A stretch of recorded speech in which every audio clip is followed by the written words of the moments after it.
Boa tarde a todos. É um prazer estar aqui mais uma vez com vocês para mais uma evangelioterapia online do GEMP. E com uma palestra interessante, porque a gente vai decifrar a parábola dos talentos. Muita gente fala assim, mas por que precisa decifrar essa parábola? Ela é tão clara. Ela é clara se você só se ater ao pano de fundo dela. Mas vocês vão ver que essa parábola ela é impressionante. A quantidade de informações que existem nela e que Jesus fez questão de transmitir. Mas antes, porém, nós vamos agradecer a Deus, agradecer a Jesus pela oportunidade de estarmos aqui. Pedir que possamos todos nós aqui no Manuel Bento, vocês aí nos seus lares, aonde quer que vocês estejam, hoje dá até para assistir no carro, né? Em locomoção. É a tecnologia chegando nas nossas vidas. Que onde nós estivermos, possamos ser abençoados com a paz, com a energia amorosa de Jesus, para que todos estejam bem e que a nossa palestra seja de fato interessante para trazer informações que possam nos transformar. Que assim seja. Bom, quando Kardec conheceu a doutrina, né, que ele começou a configurar e a organizar as informações, ele fez uma pergunta para os espíritos, querendo saber, né, qual que seria o guia, o modelo que poderia ser utilizado para a humanidade, que exemplificasse tudo aquilo que os espíritos vinham ensinar. E a resposta foi categórica, né? Vede Jesus. Jesus, então, seria esse modelo, esse guia, né? Esse espírito superior que veio até nós. Não vou dizer que foi um sacrifício, porque foi uma missão de amor, né? Mas ele precisou meio que se rebaixar, entre aspas, para estar entre nós aqui por um período, para trazer informações, para trazer lições. Então se faz extremamente necessário ao espírita entender Jesus. E esta parábola que nós vamos ver hoje é uma das que nós precisamos entender para ver, inclusive, a profundidade dos ensinamentos dele, como eu já falei antes. Vamos começar a decifrar, então, a parábola, tá bom? Bom, primeiro vamos começar aqui com o que significa talento. O termo talento é normalmente utilizado como sinônimo de habilidade ou dom, mas originariamente não significa nenhuma das duas coisas, embora haja uma razão para este uso. Tá? Originalmente, talento era uma medida de peso, a maior usada pelos hebreus para quantificar ouro, prata, chumbo, ferro e cobre. Como peso equivalia a aproximadamente 34 quilos, mas poderia variar entre 40 e até 60 quilos, dependendo da região e também da época. Então a gente viu aqui que talento era uma medida de uso no comércio. Nos tempos em que Jesus esteve entre nós, o talento era uma grande medida de dinheiro, que deveria valer hoje em torno de $1.600. Olha que interessante, em um talento, $1.600. Portanto, pode ser considerado uma medida de grande valor. Então, o talento era uma medida de grande valor, por isso que Jesus utilizou a parábola do talento, o grande valor. Aqui está a parábola.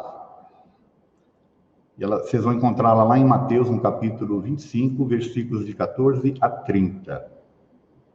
E ela diz o seguinte, ó.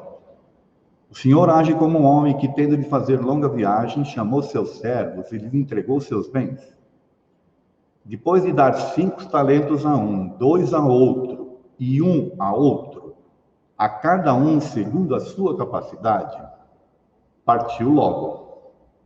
Então, o que recebeu 5 talentos negociou e ganhou outros 5. O que recebera 2 ganhou outros 2. Mas o que recebera 1 cavou um buraco na terra e aí o escondeu. 5 fez 5, 2 fez 2, o que ganhou 1 enterrou o talento. Passado longo tempo, o amo daqueles servos voltou, chamando-os às contas. O que recebera 5 talentos lhe apresentou outros 5. dizendo: Senhor, confiaste-me 5 talentos, aqui estão mais outros 5 que ganhei. Respondeu-lhe o amo: servo bom e fiel, já que foste fiel com pouca coisa, confiar-te-ei muitas outras. Compartilha da alegria do teu senhor. O que recebera 2 talentos a seu turno, lhe disse: Senhor, entregaste-me 2 talentos. Aqui estão mais 2 que ganhei. O amo lhe respondeu: bom e fiel servo, já que foste fiel com pouca coisa, confiar-te-ei muitas outras. Compartilha da alegria do teu senhor. Bom, então os 2 cumpriram com aquilo que foi pedido a eles, vão compartilhar da alegria do senhor.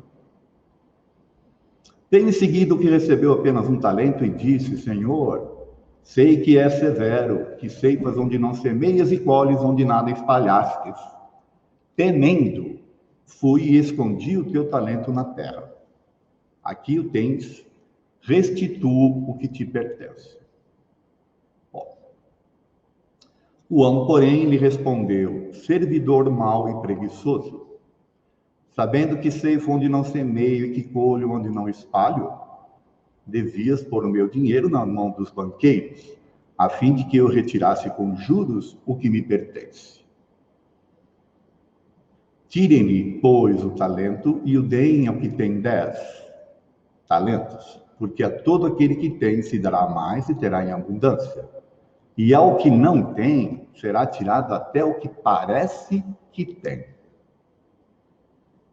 E quanto ao servo inútil, lançai-o nas trevas exteriores. Ali haverá choro e ranger de dentes. Bom, essa é a parábola. No certo sentido, ela é até um pouco assustadora, principalmente por esse final, né? Um servo inútil, choro, ranger de dentes, trevas exteriores.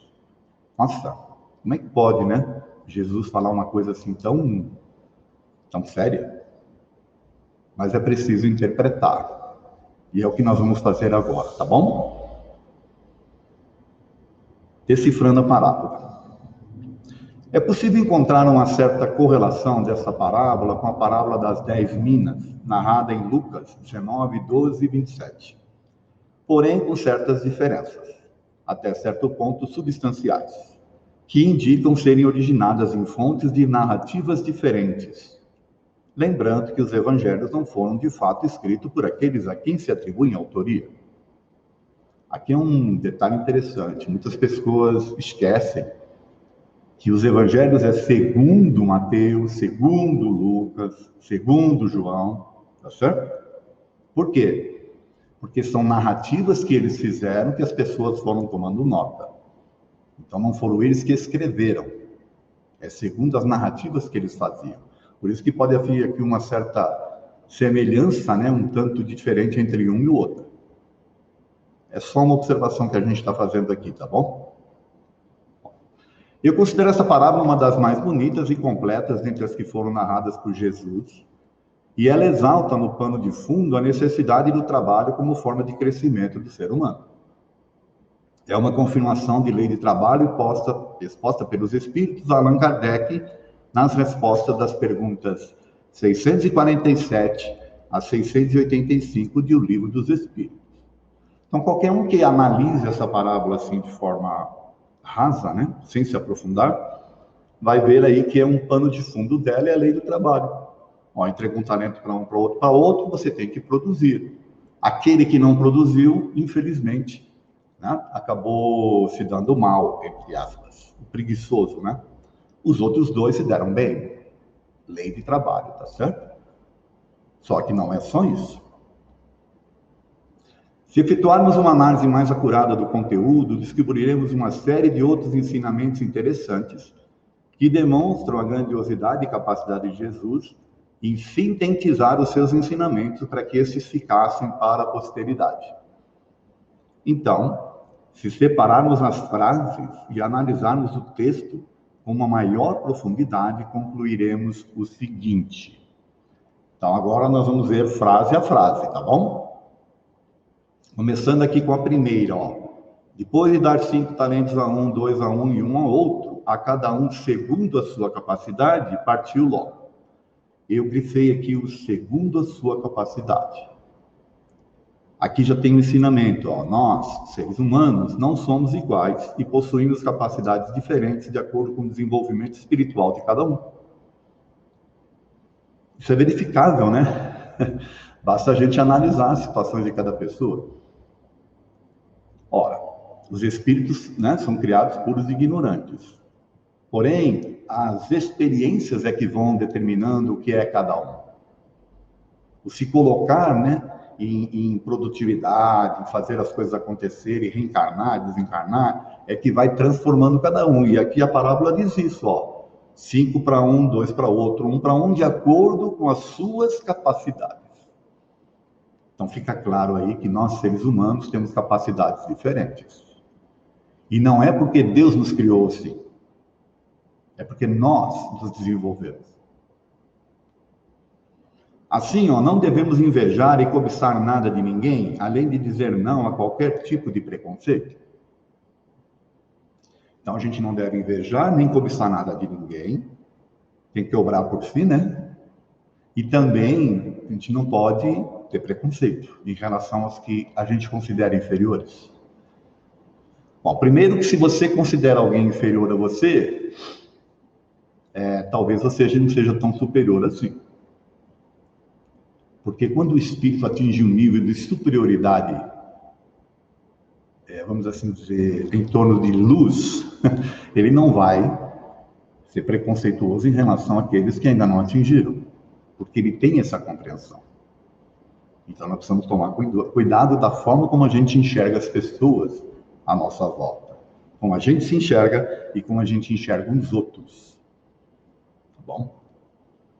Ainda aqui, ó, comprova também a possibilidade da reencarnação, pois se cada um possui capacidades diferentes, estas só foram adquiridas através de vidas sucessivas.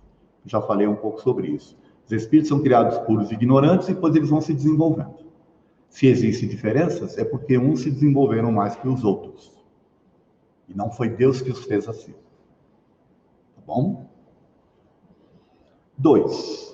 Depois de dar 5 talentos a um, 2 a outro e 1 a outro, a cada um segundo a sua capacidade, partiu logo. E eu grifei aqui o partiu logo. O que significa o partiu logo? Ó, inserido na parábola, demonstra uma das maiores capacidades destinadas por Deus aos seres humanos, para seu desenvolvimento individual, as escolhas através do livre-arbítrio. Veja, entregou os talentos e partiu. Deixou para cada um exercer o seu livre-arbítrio e se desenvolver. O partiu logo significa isso. Deus deixa, né, dá-nos as capacidades e nos deixa à vontade para que nós possamos nos desenvolver por conta das nossas escolhas, que é o livre-arbítrio. A possibilidade de efetuar suas próprias escolhas capacita o ser humano, né, o ser, a desenvolver-se através do entendimento do que é certo e do que é errado. Essa característica é muito respeitada até mesmo pelos espíritos superiores. Então, olha que interessante. O livre-arbítrio, ele é respeitado extremamente pelos espíritos superiores. Porque eles sabem que mesmo aquele que ainda está em processo de erros, né, um dia vai chegar num nível de se desenvolver de tal forma que vai atingir um nível de superioridade. Talvez demore um pouco mais que os outros, mas vai chegar. Dificilmente o espírito vai retroagir. Aliás, os espíritos dizem que o espírito não retroage. Ele mantém os aprendizados que ele tem. Ele pode ficar estacionário, mas não vai retroagir. Então, o livre-arbítrio, essa capacidade que nós temos de escolher, ela é respeitada pelos espíritos superiores. E o partiu logo aí significa isso, tá? 3. Então, o que recebeu 5 talentos negociou com dinheiro e ganhou outros 5. O que recebera 2 ganhou outros 2. Que veio aqui, né, o negociou e o ganhou. Esse texto da mensagem é um convite à ação, ao trabalho individual para a própria evolução. é também um convite para agirmos com otimismo e confiança na providência divina. Então, esse é o pano de fundo, né? Do trabalho como forma de você se desenvolver e também de você confiar na providência divina. Desse trecho da mensagem, entendemos que a natureza não dá saltos e que a evolução do ser humano se dá passo a passo. Por quê? Veja que interessante. O que ganhou 5, negociou, né? Produziu e outros 5. Não está dizendo que ele fez 10, que ele fez 20. Fez 5, de acordo com a sua capacidade. O outro fez 2, também de acordo com a sua capacidade. Então, a natureza não dá saltos. Não adianta você ficar aí sofrendo, porque talvez ainda cometa os mesmos equívocos, os mesmos erros, mesmo diante da doutrina, né? Tem muitas pessoas que sofrem com isso. Com a que se chama aí de reforma íntima. Porque acha que vai atingir a santidade numa encarnação. E isso não acontece. É aos poucos. Esse aqui ganhou outros 5. O que ganhou 5 ganhou outros 5, e o outro ganhou só outros 2, significa isso. A natureza não dá saltos. É aos poucos que nós vamos nos desenvolvendo. Tá bom? Sofrer por conta disso é enterrar talento. Ainda aqui, ó, aquele que recebeu 5 e trabalhou para conquistar outros 5, na próxima oportunidade poderá receber 10 para conseguir outros 10. Mas será numa próxima oportunidade. Nós estamos nos desenvolvendo. Na próxima oportunidade, talvez a gente venha de forma diferente, né? Com outros tipos de missões e por aí afora. Para conquistar mais talentos. É o convite à nossa autoaceitação, à aceitação de nossas limitações e ao entendimento de que não nos tornaremos puros da noite para o dia. Natureza, né? Não dá saltos. Nós não vamos nos tornar puros da noite para o dia. Temos que ter essa capacidade de nos aceitar e aceitar os outros como eles são também. 4. Mas o que recebera um, cavou um buraco na terra e aí o escondeu. Então, eu grifei aqui, né? Cavou o buraco na terra e aí o escondeu. O que será que a gente tira de lição disso? Olha, cavar um buraco na terra é um alerta para aqueles que, sendo na verdade espíritos encarnados, se deixam influenciar excessivamente pela matéria e não percebe a sua essência espiritual. Vejam, somos espíritos encarnados. Estamos usando um corpo físico, mergulhados nas atividades físicas, que exercem uma influência muito grande, sim, no espírito. Porém, quando essa simbologia do cavar o buraco é você se entronizar de tal forma na vida material que esquece da vida espiritual. Esquece da existência, né, de que você é uma alma, que você tem outras coisas a almejar, que aqui não é tudo, isso aqui é só uma passagem, é momentânea essa vida, e não cultiva valores espirituais. Se fecha tanto nas coisas materiais que se torna egoísta, né? Que se torna, de alguma forma, a sua vivência é uma vivência de pessoas duras, inclusive, em relação às demais e por aí afora. Cavar buraco significa você se colocar de tal forma que você se corrompe pelo vil metal. Entendem? Tem pessoas que estão tão fechadas as condições da vida material, do ter, que esquecem de ser. O ser é mais importante do que o ter. Mas a sociedade não enxerga assim. Então, cavar buraco significa, no primeiro momento, isso, tá bom? Você se fechar de tal forma na vida material que esquece que é um ser espiritual. Aliás, tem muita gente que nem sabe disso.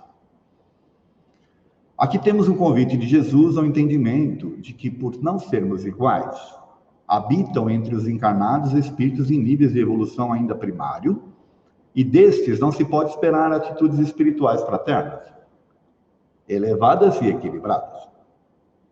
Então tem mais essa. O que ganhou um enterrou. Por quê? Porque, como eu já falei, ele está tão fechado dos seus valores materiais que não percebe essa questão espiritual. Então não dá para esperar deles atitudes diferentes.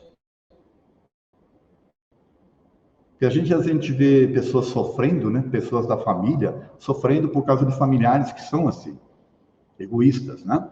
Que só pensam no fio metal, por exemplo, só valorizam coisas, né? Do brilho, ser famoso, sei lá, coisas que, né? Que tornam a sociedade valoriza. Então não adianta você sofrer por isso, porque tem pessoas que ainda estão nesse nível, infelizmente. E a parábola fala sobre isso. Ainda, muitas pessoas sentem-se incapazes de realizar mínimas coisas e muitas tendem a acomodarem-se na miséria social e espiritual em que se encontram. Afinal, muito vai ser pedido a quem muito foi dado. Isso está em Lucas, no capítulo 12, versículo 37 e 48. Muito vai ser pedido para quem muito foi dado. Para quem pouco foi dado, não dá para esperar muita coisa. Então, aqui é outra vertente do enterrar talento. Não é aquela pessoa que se vislumbra, né, que se deixa deslumbrar pelas coisas materiais, mas é aquela que se enterra de tal forma na matéria que se torna uma mendiga espiritual. Né? Ela se torna miserável mesmo espiritual, passa a não crer, a não ter esperança nas coisas. Então essa é a pessoa que vive o tempo todo reclamando da vida. O tempo todo está tudo ruim, não tem um olhar de otimismo, por isso que vai lá e enterra o talento. Não é da época de vocês, talvez, mas na minha época tinha um desenho muito bacana que era o Lip Hard. Era um elefante e a hiena. Um era animadão e o outro era ai, dia, ó céus, ó azar. Só vivia reclamando o tempo todo. O outro via as coisas positivas e aquele só olhava as coisas negativas. E o que eu achava mais interessante nesse desenho é que os dois estavam juntos vivenciando as mesmas experiências. Então vejam, dois espíritos juntos, vivenciando as mesmas experiências, mas os seus olhares são diferentes. Um tem um olhar miserável, né, daquele de não conformado, daquela coisa de ficar na miséria, enquanto o outro resplandece de crenças, de esperança. Isso são escolhas nossas. Não é Deus que faz isso. É enterrar talento, entende? No buraco. Se colocar como um miserável, espiritualmente falando. Sim, responder-lhe o amo, servo bom e fiel, já que fosse fiel com pouca coisa, confiar-te-ei muitas outras, compartilha da alegria do teu Senhor. Então eu grifei aqui nessa parte, com pouca coisa, compartilha da alegria do teu Senhor. Nesse texto da palavra podemos entender que é na valorização das pequenas coisas que encontraremos a verdadeira felicidade. Normalmente, precisamos passar por algum tipo de trauma para entender esta mensagem. Valorizar as pequenas coisas. Nós aprendemos a fazer isso. Às vezes você é rico, né? Nesse aspecto de ter coisas boas na sua vida, mas você fica esperando mais, outras coisas, e elas estão ali. Quantas pessoas não gostariam de ter as coisas que você tem? Né? Se você tiver a capacidade de olhar à sua volta, você pode enxergar e pode perceber o quão feliz você é, o quanto você tem, e que às vezes não valoriza. Muitas pessoas mudam radicalmente seus valores após enfrentarem alguma situação difícil, doenças, perdas, acidentes, etc., passando a valorizar mais os poucos momentos de carinho obtido no convívio com os seus. Bom, eu acho que a pandemia vem ensinar muito isso, né? Quantas pessoas que achavam que estavam no controle das coisas, de repente vem a pandemia, chacoalha tudo, aquilo tudo que você valorizava, agora você não consegue nem manter, às vezes. Pessoas que são internadas e que Quando saem, agradecem demais pela oportunidade. E aí passam a valorizar as coisas espirituais. Porque é na hora do aperto, né? É na hora que perdem alguma coisa que elas se sentem que o seu chão está faltando e vão buscar. Então é preciso valorizar as poucas coisas que temos. Nos testemunhos das pessoas que passaram por EQM, que é experiências de quase morte, todas sem exceção dizem que após a volta do estado de coma, mudaram radicalmente o seu comportamento. Então, olha que interessante. Nós estamos falando aqui da pandemia, de pessoas que talvez tiveram que ser internadas para mudar o seu comportamento, mas tem pessoas que passam por experiências de quase morte. Elas entram em coma e depois voltam do coma. As que lembram desse período, são todas que lembram também, tá, gente? Nós vamos fazer uma palestra sobre isso depois, tá? Não são todas que lembram, mas as que lembram contam coisas maravilhosas. Vivências no plano espiritual. Perdem o medo da morte, mudam radicalmente os seus valores, passam a valorizar as pequenas coisas. Só que essas pessoas passaram por uma experiência traumática, fisicamente falando. Do ponto de vista espiritual, essa experiência é maravilhosa, mas do ponto de vista material, ela é traumática. E essas pessoas se transformam, porque passam a valorizar as pequenas coisas, que é o que está aqui na parábola. Sexto, Senhor, sei que é severo e que ceifas onde não semeias e colhes onde nada espalhastes. Temendo, fui e escondi o teu talento na terra. Olha que interessante, eu grifei aqui severo e grifei temendo. Por quê? Aqui, olha, na minha opinião, está contido um dos maiores ensinamentos de Jesus que, se bem compreendido, mudará completamente nossa visão de mundo e da vida em si. Por quê? Vejam, até Jesus, até antes da vinda dele, esse Deus dos judeus, né, que nós aprendemos a conhecer, ele era um Deus que deveria ser, ele era severo e ele era temido. Nós tínhamos que ter medo dele, porque ele era muito severo, né, ele era muito rígido. Era um Deus que punia, era um Deus da guerra, era um Deus de... Aí vem Jesus falar que Deus é amor, que não é nada daquilo. Que você tinha que mudar completamente a sua forma de enxergar a Deus, porque isso ia transformar a sua vida. Você ia deixar de ser temeroso e você ia passar a viver de fato a vida com as suas experiências, para se desenvolver, sem ter medo dele, de que ele o castigará, ou condenará, ou coisa que o valha, porque Deus não faz isso. É amor de pessoa, né? Por isso que ele coloca aqui, severo e temendo, fui lá e escondi, tá certo? Por que ele escondeu? Porque ele tinha medo de Deus, tinha medo do Senhor. Então, esse ainda é a forma como algumas pessoas vivenciam as suas vidas, porque enxergam Deus dessa forma, não aprenderam a enxergar esse Deus que Jesus veio apresentar. Ainda temem, tá certo?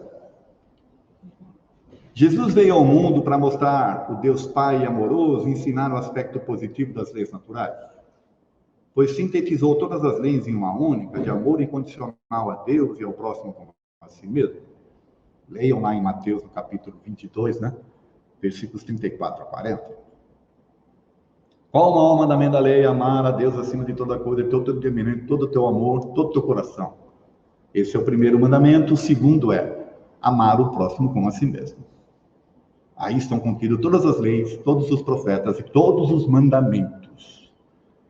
Tudo que vocês aprenderam antes da minha vinda aqui, né? Isso é Jesus falando. Tudo que vocês aprenderam antes está sintetizado em amar a Deus e amar o próximo como a si mesmo. É o amor incondicional. Não é para temer, não é para ficar assustado, não é para achar que vai ser condenado, né, que é pecador e por aí afora. Deus não é para ser temido, mas amado. Quem teme até deixa de fazer as coisas erradas, não por respeito ou entendimento, mas apenas por medo. Na primeira oportunidade que tiver, sem sentir-se ameaçado, fará o que lhe vai no íntimo. Então, é uma outra coisa para pensar. Quem teme, deixa de fazer por medo, não porque compreendeu, não porque entendeu. Primeira oportunidade vai fazer. É só se sentir seguro. Então não é o temor que ensina, mas é o amor. É por isso que Jesus veio falar do amor. A transformação do ser humano se dá através da educação, do respeito aos seus limites e do amor incondicional que devemos ter uns pelos outros, independentemente da sua condição espiritual. Então nós temos que aprender a nos amar conforme nós somos mesmo, independentemente das nossas condições e da condição do outro. Sétimo, o lobo, porém, lhe respondeu: servidor mau e preguiçoso, sabendo que ceifo onde não semeio e que colho, né, onde não espalho.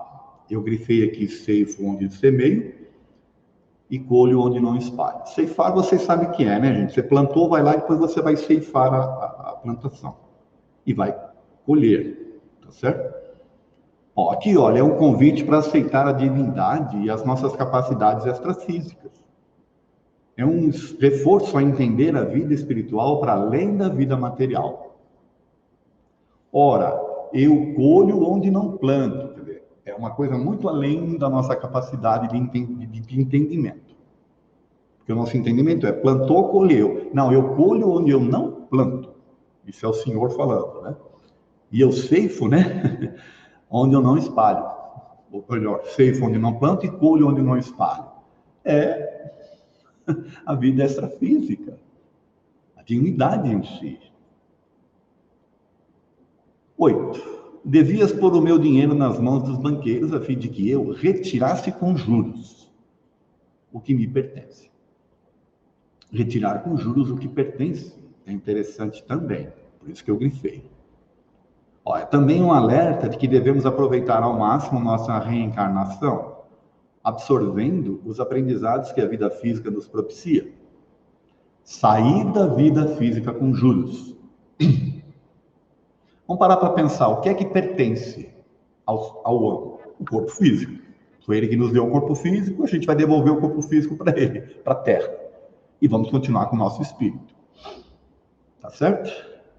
Então, a nossa estada aqui na Terra, que é esse empréstimo, né? Foi emprestado, nós temos que devolver com juros. E qual é esse juros? Se desenvolver o máximo possível como espírito. Retirar os maiores aprendizados possíveis, né, das lições, da vida em si. Ficar vivendo uma vida amorfa, parado, sem se exercitar no aspecto, inclusive, das inter-relações, né? É enterrar talento. Devolver com juros é você viver. É você aproveitar as circunstâncias para maiores aprendizados possíveis. A lei do trabalho, como a gente já colocou aqui, né? 9. Tirem-lhe, pois, o talento e dei ao que tem 10 talentos. Tirem-lhe, pois, o talento. Bom, muitas pessoas, por estarem completamente equivocadas nas suas crenças, acabam não aproveitando a reencarnação e permanecem estacionárias. Foi o que eu falei antes, né? Você está estacionário lá, só vão descobrir essa situação após o desencarne, sofrendo aí pela sua incúria. Então imagine, tem tanta gente que simplesmente a vida vai passando, elas vão desencarnar, aí elas vão descobrir que, puxa, perderam uma tremenda oportunidade. Vejam, reencarnaram, viveram uma vida as quais elas teoricamente desprezaram ou não deram a devida importância. Se menosprezaram essa oportunidade que Deus nos dá de viver, que é aquele empréstimo que ele faz, e não consegue devolver com juros. Por quê? Porque enterra os talentos, né? Não consegue produzir. Porque não acredita em si e não acredita em Deus. Bom. 10. Tire-lhe, pois, o talento e deem ao que tem 10 talentos. Os que possuem fé, que acreditam e fazem por merecer, sempre receberão o amparo e o apoio da espiritualidade superior. Isso aqui significa o seguinte, não é que vai tirar de um para dar para outro, não é isso. É só uma alegoria, né? Mas é aquele que se coloca para fazer, aquele que acredita, aquele que confia, vai receber. Vamos fazer um outro tipo de analogia aqui. Nós sabemos que somos influenciados pelo pensamento no campo espiritual, principalmente. Ora, se eu me anular, se eu me abafar, se eu não acreditar, se eu me colocar para baixo, que tipo de influência eu vou receber e estou me ligando? As influências positivas ou as negativas, que estão na mesma faixa em que eu estou estacionado? Então, se eu me coloco a produzir, se eu me coloco em acreditar, se eu me exercito, né, em termos de atividades espirituais e tudo, né, na caridade, no desenvolvimento, no estudo, né, na forma como eu me interrelaciono com as pessoas, eu estou me movimentando e eu estou, então, recebendo que tipo de influências? É isso que significa, tira de um e dá para outro. Porque aqueles mentores que poderiam estar ajudando um, que está lá fechado, vão ajudar o outro. É simples. Eles tentam ajudar um, mas aquele lá não quer ouvir, então eles vão ajudar quem quer ouvir. É isso que significa esse tirem de um e dá para o outro. Entenderam? O que é que eu quero para a minha vida? Receber que tipo de ajuda? Hã? A escolha é minha. 11. E ao que não tem, será tirado até o que parece que tem. Ó, não tem, será tirado até o que parece que tem. Ó, porém, os que não acreditam e nada fazem, enterram seus talentos, perdendo este apoio. Então, é uma confirmação, né? Parece que tem. Parece por quê? Porque está lá, mas ele não consegue ver. Então, ele não percebe. Às vezes o mentor está ali tentando ajudar e ele não percebe. Não se dá conta. Não acredita. Porque desconfia de si e desconfia da providência divina. Então, vai sofrer mesmo as consequências disso, tá certo? As pessoas que são negativas isolam-se de tal forma nas suas baixas energias que criam uma couraça praticamente impenetrável a qualquer influência positiva. Criam mesmo uma couraça, tá, gente? De baixas energias. Energias escuras, densas, que a luz não consegue penetrar. Porque as energias positivas são energias de luz. E você apaga a sua luz, né? Quem tem capacidade de acender a luz é você. Eles tentam, mas você não está dando oportunidade, entendeu? 12. E quanto ao servo inútil, olha, ele chama inclusive de inútil, né? Lançai-o nas trevas exteriores. Ali haverá choro e ranger de dentes. Esta parte aqui é assustadora, inclusive. Trevas exteriores. Mas vamos entender o que é isso. Será que é Deus punindo, castigando? Os mentores espirituais castigando aquela criatura? Nós já vimos que não é isso.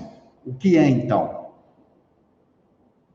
Enterrar os talentos é não acreditar em si mesmo, fazendo com que a pessoa se acomode, apagando assim a própria luz, candidatando-se voluntariamente às trevas exteriores. Lembra que Jesus fala, vós sois luzes?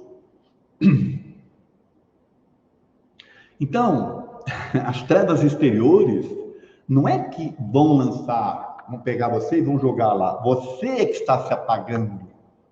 Você está se candidatando a essas trevas exteriores. Você está trazendo até você. Que é o caso do servidor inútil que ele fala, né? Que não se pôs a produzir, que não acreditou. que assustado, né, se fechou, se apagou. Então não é ninguém que vai colocar, vai jogar lá. Não existe isso. É a própria pessoa que se candidata a isso, por não acreditar em si. Isso é que é, né, lançar as trevas exteriores. É a pessoa que se lança. E é difícil de tirar depois. Finalizando, ó. E quanto ao servo inútil lançar as trevas exteriores, porque ali haverá choro e ranger de dentes. Então agora a última parte aqui é o haverá choro e ranger de dentes. Neste caso, o choro e o ranger de dentes não é provocado por situações externas, mas por atitudes internas da criatura em desengano e em desamor. Não é o externo que vem provocar isso. É você que se coloca nessa situação, você se apaga, você se anula, você vai para as trevas, né, exteriores, e aí você se coloca em situação de choro e ranger de dente, porque você se liga energeticamente com criaturas que estão na mesma faixa. Infelizmente, você que fez esse convite e você que se colocou nessa condição ao enterrar o talento. Percebe como é grandioso isso? Como é lógico, inclusive, porque não é ninguém que julga, não é ninguém que vai mexer, é você mesmo que se coloca nessa situação. Porque, vejam, bastava, né? O que ganhou 5 fez 5, o que ganhou 2 fez 2, o que ganhou 1 ia lá e fazia 1. Só 1. Não precisava muita coisa.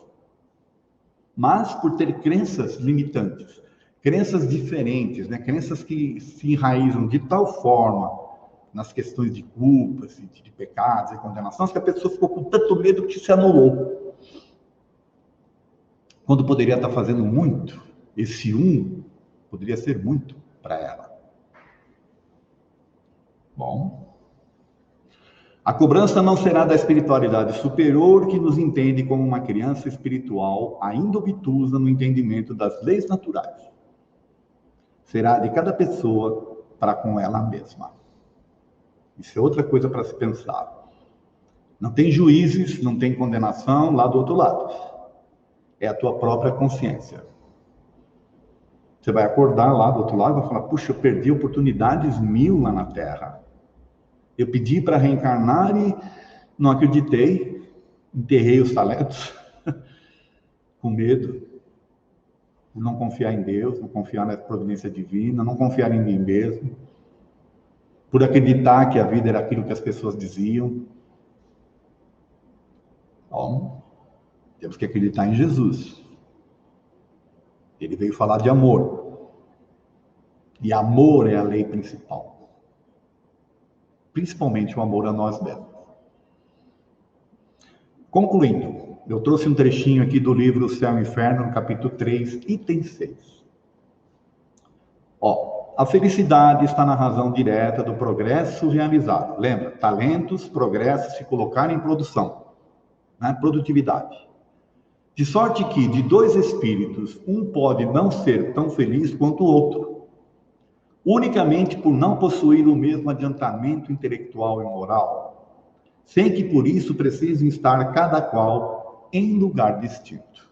Eu já falei um pouco sobre isso, né? Quando eu falei lá do Lip e do Hard.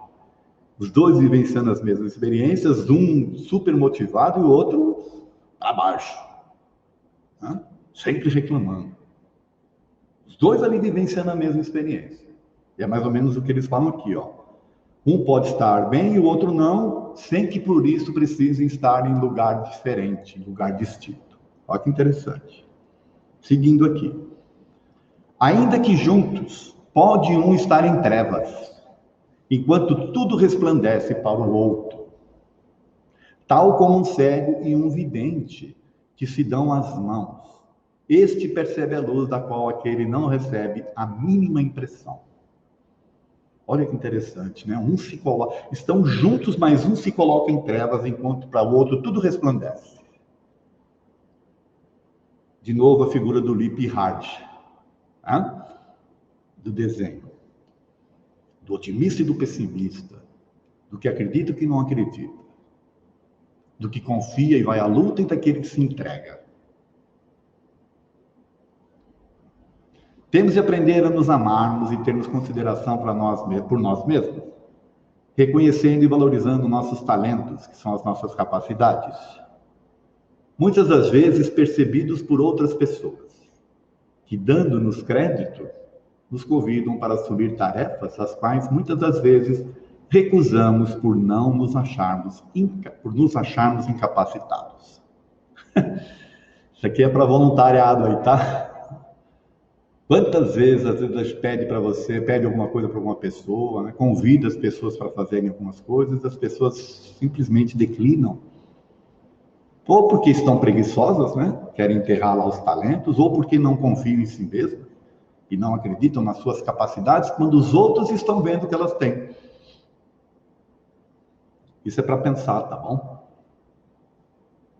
Porque às vezes as coisas passam, né? As oportunidades estão à nossa volta e a gente as despreza. Porque estamos encerrados na nossa descrença em nós mesmos.